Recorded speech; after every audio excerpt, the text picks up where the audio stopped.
You're listening to Financial Advisor Marketing, the best show on the planet for financial advisors who want to get more clients without all the stress. You're about to get the real scoop on everything from lead generation to closing the deal. James is the founder of theadvisorcoach.com, where you can find an entire suite of products designed to help financial advisors grow their businesses more rapidly than ever before. Now, here is your host, James Pollard. I know you saw that title, Financial Advisor. The title of this episode is Financial Advisor Sets 14 Appointments from a Single Email. Your fingers were probably shaking. You're like, oh boy, time to download this one. So I'm going to get into the episode. I'm not going to tease you or anything. We're going to talk about what is arguably my favorite topic, email marketing. And I've long shared that email marketing is one of the most effective appointment setting strategies a financial advisor can use. Nothing else comes close. All the other marketing strategies like content marketing, seminar marketing, social media marketing, all that, they're great if you can't do email marketing. But if you can do email marketing, it's next level because you can strengthen your social media with email. You can strengthen your seminar marketing with email, or I should say webinar marketing. You can strengthen your content with email. And guess what?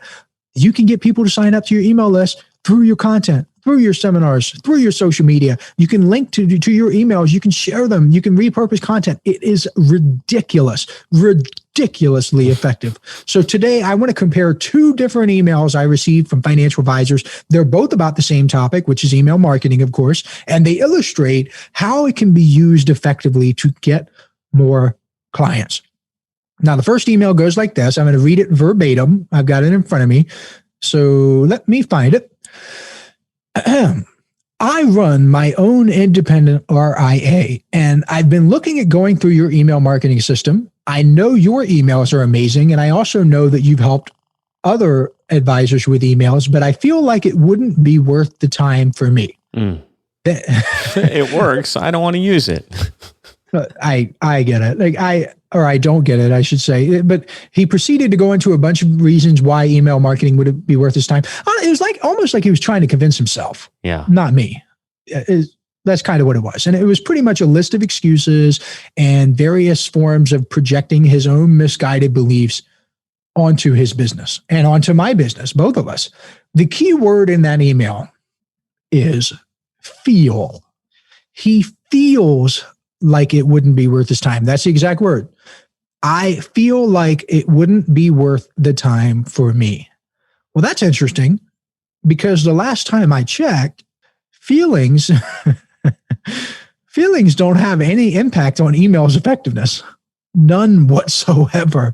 Because here are the facts about email marketing. According to Campaign Monitor, email averages a 4,400% return on investment. So please tell me, financial advisors, whatever marketing you're doing right now, is it getting that type of return? Because just being straight up with you, if you're getting more than a 4,400% return on investment on average, that's assuming you're drop dead average. I want you to be above average, but just being conservative here.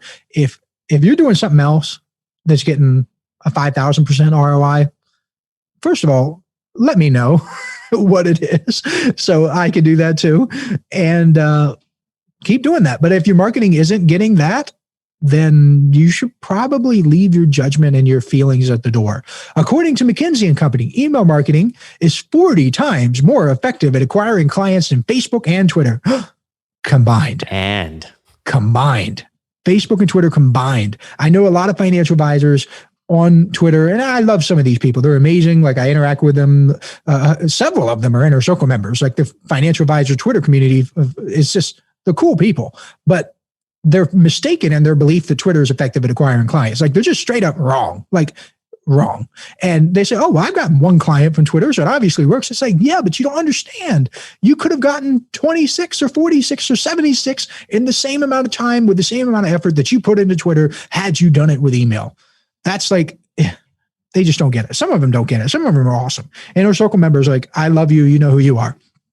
According to Forrester, people are twice as likely to sign up for your email list as they are to interact with you on Facebook.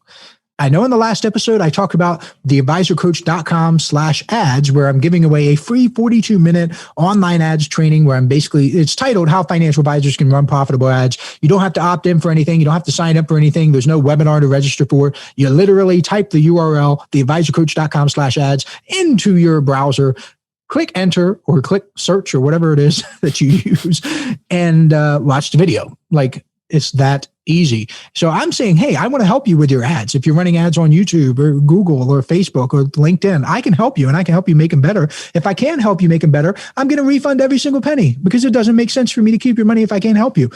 But I'm being straight up with you. Email is more effective than Facebook ads, like on their own, holding everything else equally. Now, obviously, the trick here is to combine both of them, is to take your Facebook ads and make sure they're sending people to your email list. But I don't have time to talk about that. That's kind of what you want to do. But people are twice as likely to sign up for your email list as they are to interact with you on Facebook. So when you're posting on Facebook about your email list or about your content, or maybe you're running an ad, don't be discouraged if you see like, oh, nobody is interacting, nobody's liking my thing, nobody's commenting, whatever. People are probably still signing up for your email list. So really pay attention to that. According to Constant Contact, email has a higher conversion rate than social media and search. Oh, that's combined too. And according to YCharts, email is the #1 preferred communication channel among financial advisors' clients. All of those stats are 100% verifiable. You can research them yourself and you can come to your own conclusion. Like, if you don't believe me, if you're like, oh my God, that James guy is full of crap, you can go to Google, you can type in Forrester email list statistic, Facebook. You can type in McKinsey & Company 40 times more effective at acquiring clients. You can type in Campaign Monitor 4,400% ROI. You can come to your own conclusion. That's why I say that email marketing is the best appointment setting strategy for financial advisors. And when I say that, I'm speaking the truth, because good marketing doesn't care how you feel about it. Your feelings are irrelevant. Think about it like a financial advisor. I want you to imagine that your clients, they came to you and they told you that their feelings told them that they should try to time the stock market. What would you tell them? They come to you and say, I feel like the market's going to crash tomorrow. I want to get to 100% cash. Or I feel that the market's going to skyrocket in the next week. I'm going to take out another mortgage on my house. What would you tell them? What would you tell these people? I hope you would tell them to ignore their feelings and to follow a proven investment methodology. I hope you would tell them to put on some blinders, ignore the talking heads, keep contributing to the investment accounts. That's very similar to what I am telling you here. When it comes to your marketing, focus on results, which brings me to this second email I want to discuss. This comes from an Inner Circle member who also went through appointments on autopilot. Now, keep in mind, this is all based on what he said.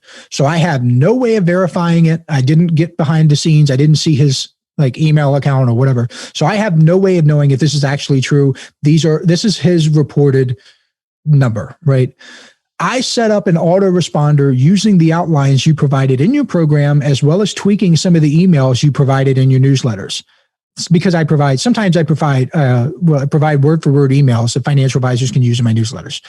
But back to the email. So far, I only have 5 emails in my sequence, but it seems to be doing the job. The second email is the one setting the most appointments, and it's modeled after the example you gave about something I discussed in the December 2020 issue. I'm not going to discuss it here. So far, I have been able to book 14 appointments from that one email alone. Thank you very much for opening my eyes to a better way. What a difference. Here you have a financial advisor who realized that there was something better for him. He invested in himself, and most importantly, applied the information to get results. And the beautiful thing about doing email marketing like this is it's so easy to set up. All you're doing is you're putting together a sequence of 5 to 10 emails. I mean, you could do more, you could do less. If you do less or fewer, you could do fewer emails. If you do fewer emails, it's going to be less effective. If you do a lot more, it's going to be slightly more effective, but there is a law of diminishing returns when it comes to a sequence. But you're getting 5 to 10. You're putting them in an autoresponder like MailChimp, Constant Contact, Lead Pilot's got one. You could use Drip, Infusionsoft, whatever. An autoresponder is something that will send out emails to your email list in the sequence you determine every single time. So it doesn't matter if someone signs up today or if someone signs up 2 weeks from now. It also doesn't matter whether you're working, whether you're sleeping, or whether you're on vacation. Both people are going to go through the exact same sequence in the exact same way every single time. And Jonathan, I know this is easy for you. This is like first grade stuff because you've been doing email marketing for years. Oh, come on now. I'm always learning. I think we both kind of learned from one of the same sources. You recently did an email marketing campaign where you did a giveaway of actually the exact microphone that I'm using right now. And I saw with my own eyes with that one giveaway, you got close to or slightly over 2,000 people to sign up for your email list. It was interesting. It was interesting. And the mic brought in an interesting crowd. But yeah, we added a few people to give away. We'll find out, because people don't convert so quickly. So we'll find out the true value of that over time. But yeah, it was pretty simple. Landing page, offer, something people want. But I imagine that you probably got a lot of, or maybe you did say this, maybe this is why I'm thinking of it, that you would have gotten a lot of like music artists or like basement rappers want to be rappers. What? Hey, I wasn't expecting I need that mic. Yeah, I wasn't.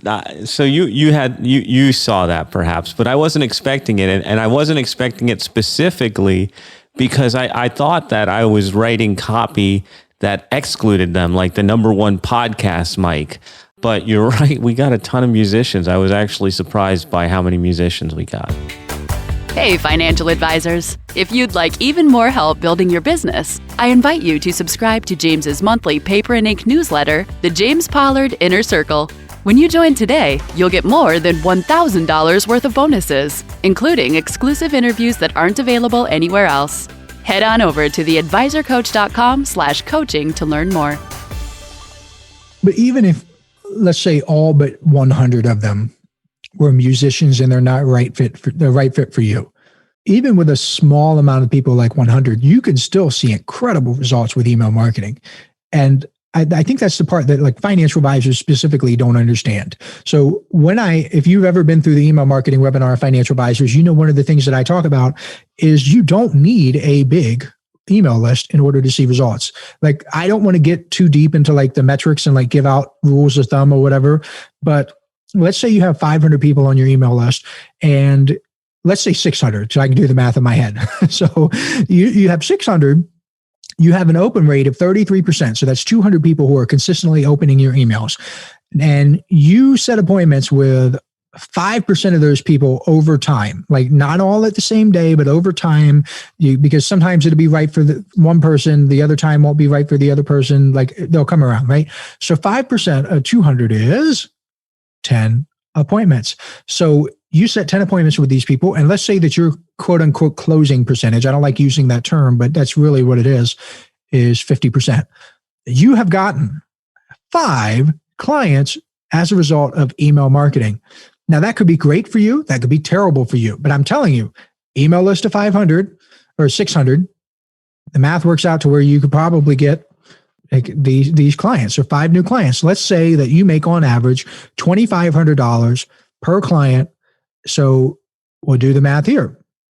5 times 2,500 is $12,500. So the Appointments on Autopilot program cost $24.95. We'll round up $2,500. By going through that, if you have an email list of 600 people, and those are your numbers, and that's how it works out, Appointments on Autopilot basically puts $10,000 in your pocket. So, and the beautiful thing about doing email marketing is, like I said, it's so easy to set up. And there are many reasons why financial advisors struggle with email, but one of the biggest is that they don't have this Appointments on Autopilot sequence. I'm not necessarily talking about the product. I'm talking about the sequence here. They don't have a systematic, repeatable sequence designed to take someone from a lead to a client. That's what the Autoresponder sequence does. And the other thing financial advisors struggle with is knowing what to say in the emails to get results. That is my specialty. I've been helping financial advisors with their email marketing for years. And if you're interested in learning more about that, go to theadvisorcoach.com/webinar, register for the webinar there, because you can have a massive email list. You can have fancy software. You can have all the cool gadgets and toys. But if your messaging isn't right, none of that matters. Your messaging has to be on point. And I've already done all the hard work for you. You don't have to reinvent the wheel. You don't have to bang your head against the wall trying to figure this stuff out. I already know what works and what doesn't. And my strategy has been replicated many times over. So the process goes like this. I'm giving you the high level overview here. You're welcome in advance. The advisor has an opt-in designed specifically for people in his niche. People in his niche find that opt-in. They subscribe to his email list. When they subscribe, they're added to his autoresponder sequence. I think he's using Constant Contact, but I could be wrong. Like I said, there's a bunch of them out there. You could use Drip, Constant Contact, MailChimp, Lead Pilot, to name a few. If you don't know where to start, go over to Google, your favorite search engine, and search email autoresponders and start reading. There are tons and tons of resources online. But people in his niche go through his sequence. And I imagine the first email in the sequence is the welcome email. I talk about that in the Appointments on Autopilot program. It tells people a little bit about him, and it gives them the free gift that was offered when they opted in. For example, if you offer a PDF download or something, or a report, you want to include that in your first email. And if you're on my email list, you'll notice I do the same thing. The same thing I'm telling financial advisors to do, I do the same thing. There's a little tweak that I make for financial advisors that I'm not going to discuss here. It increases the likelihood that someone will set an appointment with them. I don't do that in my email because I'm not trying to get someone to set an appointment. But if you're a financial advisor trying to get someone to set an appointment, you want to do that. So it's something that just blows people's minds. I don't want to get into that. And the reason that most of the appointments happen later in the sequence is because you build trust, credibility, and rapport by having people go through the gift, whatever you're giving them. They're opting in for something. They consume it. It better positions you as the authority. I mean, if what you offer is better than all the other financial advisors on the market, especially for your niche, and that's relatively easy to do, that thing you give them when they opt in is going to do a lot of the heavy lifting for you. Now, according to the Inner Circle member, this advisor who sent me the email, the magic for him happened in the second email. This makes sense because the email that gets sent out on the second day does ask for the appointment right away. Think about the psychology of this for a minute. Everything he does in his process is niche specific. It doesn't have to be. You can still get appointments with email if you don't have a niche. In fact, there's a very specific way that you can do it. Sometimes it's even more effective this certain way if you don't have a niche, but most of the time I do recommend niching down. The interested people are going to consume your gift. They're going to spend time with whatever it is that you created. They're investing their time into you. And psychologically speaking, people give more weight to things they spend time with. It's sunk cost. They also give more weight to things because it's theirs. Because of your gift, you are a part of their world. So they go through your guide. They spend a little bit of time with you. They're like, oh, this is the guy who gave me this gift. I'm reading about it. I'm in his world. And finally, they're likely, quote unquote, in heat. And Gary Halbert, arguably the greatest copywriter ever, used to talk about porcupines being in heat. So it sounds strange, but hear me out. Apparently, porcupines may only be in heat for 10 or so hours in the entire year. But during that time, these porcupines do whatever it takes. Whatever it takes to find a mate, bro, they are in there. They are in the game. That's very similar to how people hire service professionals. Just think about it yourself. There's a period of time where you will read a bunch of articles, watch a bunch of videos, and learn a lot of stuff about how to hire a certain people or a certain person. And once you get it down, then you don't consume as much information. The second email takes advantage of your prospective client being in heat. That's a strange way to put it, but you're going to get the message and you're going to remember this later tonight and tomorrow. You're going to remember this concept because people opt into your email list for a reason. They're at least somewhat interested in hiring a financial advisor. So when you pounce, you're taking advantage of this short window of opportunity. Seriously, think about it in your own life. Let's say that you're looking for a painter, someone to hire to paint your kitchen. So you start looking up, what are some of the things I should look for in a painting service? How do I ask for them to prove that they have insurance or that they're bonded? You start researching and watching all these videos. You do more work because you're quote unquote in heat for a painting person. The minute you hire the painting person or you set an appointment with someone, you don't look for information anymore or as much information. And the point is that this advisor wrote the email once. He wrote it one time and it continues to work for him. This is how you build a real business that attracts clients independently of you. So far, he said he set 14 appointments. As time goes on, he's going to set more. And some listeners might be thinking, well, how is he tracking this? How does he know he's gotten 14 appointments from that one email? Well, that's an easy answer. There are a few ways to know. One is to use a specific calendar link and associate it only with that email. So you've got calendar link number 1, calendar link number 2, calendar link number 3, and you put number 1 in that email, number 2 in another email, number 3 in another email. That's like a convoluted way to do it, but it does work. Whenever someone sets an appointment through that calendar link, you will know for sure that the appointment came from that email and only that email, because you're not using the link anywhere else. A much easier way to do it is to use a tracking code, a piece of tracking code on your thank you page of your calendar.